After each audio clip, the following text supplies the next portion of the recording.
Trump got some, I guess, friends show up at his trial today. It's kind of nice. 3 friends. I think he has more than that, but 3 friends showed up. This is an article by Politico, so you know it's going to be garbage. But let's read it anyway.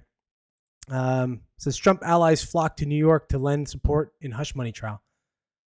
So here we go. With Donald Trump barred from publicly commenting on witness testimony in his hush money trial, he's letting his Republican friends do the talking and attacking for him.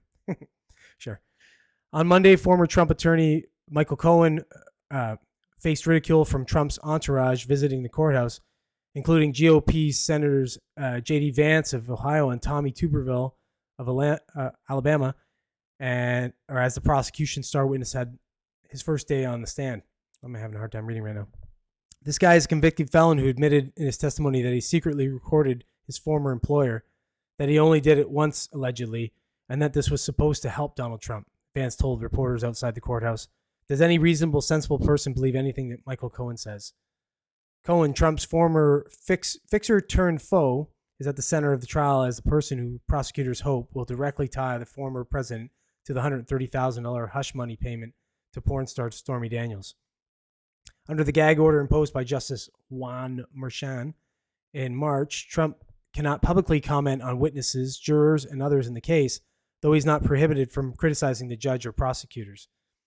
Merchan held Trump in contempt of court for violating a gag order for the 10th time last week and warned that future violations could bring jail time. The former president at times has been visibly angry during testimony from Daniels and Cohen, including huffing, rolling his eyes, and shaking his head. But Trump hasn't directly violated the gag order since the judge threatened jail time.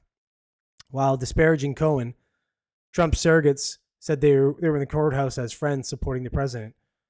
Representative Nicole Maliotakis from out of New York, Iowa Attorney General Brenna Byrd, and Alabama Attorney General Steve Marshall were also on hand. We got a courtroom.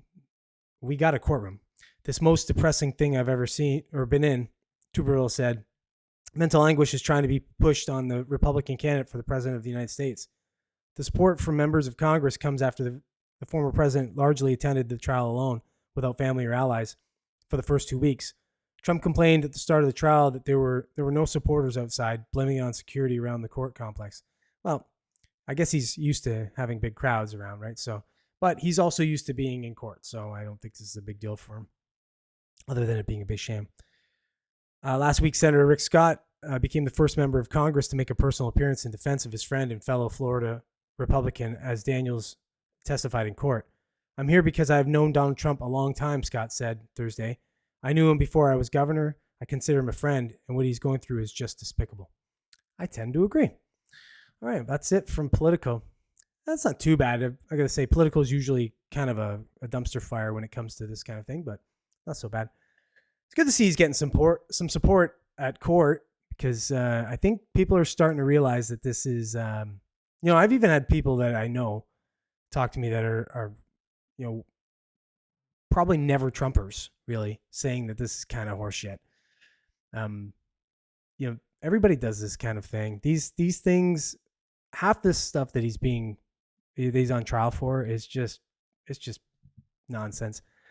Hush money stuff. I thought this was put to bed, this whole Stormy Daniels thing, but I guess not. Any other kick at the can they can get at it, they're gonna try anything they can do to just try and disparage him before the election, because they know right now he's leading in most of the polls. So, let's see how this pans out.